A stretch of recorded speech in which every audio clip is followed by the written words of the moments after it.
Awakening. Chapter 2. Ye who are weary.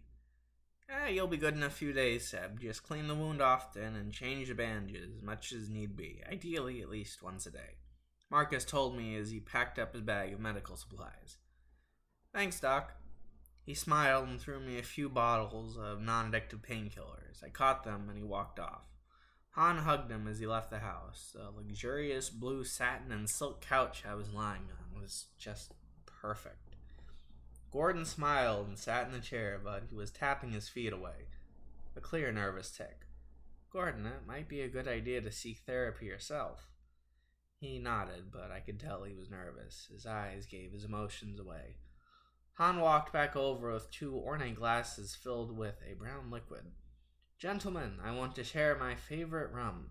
It's an old label named Captain Jack's, and it's from 1927. Take baby sips, as I don't want you to get drunk.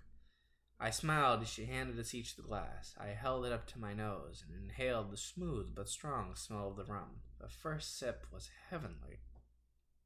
Han, is it okay to smoke here, or should we go outside? She answered Gordon's question by opening a window. Just blow the smoke outside, and I have Cubans if anyone wants one.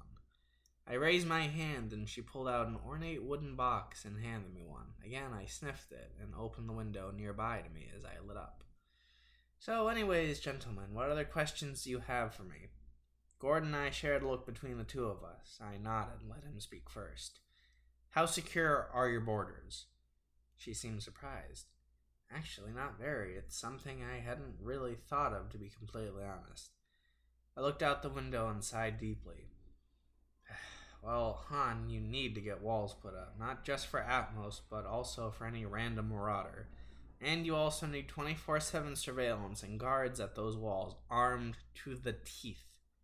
Han took out a piece of paper and started to scribble notes onto it. Anything else? I was thinking as Gordon answered. If you have nearly unlimited resources, I'd say bulk up your military and surveillance just in general. You want planes flying all over the country all the time, and maybe even scouting the rest of the country to get a heads up, just in case. Han nodded, and Sparky was next to me on the couch, just relaxing. Also, Han, you should have major breakthroughs in science almost every single goddamn day. Just so you can go toe-to-toe with Atmos. Just because you're safe now doesn't mean you always will be. Han nodded with a determined look on her face. Gordon, I'd like to make you an offer. Would you like to be Secretary General? He was shocked and almost dropped his drink. Why me? Han looked at him with a wistful look. Because you're a soldier through and through. Also, you worked for Atmos. You'd be a perfect fit in my mind. He swallowed nervously and chuckled. Yeah, that makes sense. Can I think on it? I promise I'll have an answer for you by the end of the day at the latest. Han nodded, then turned her gaze to me.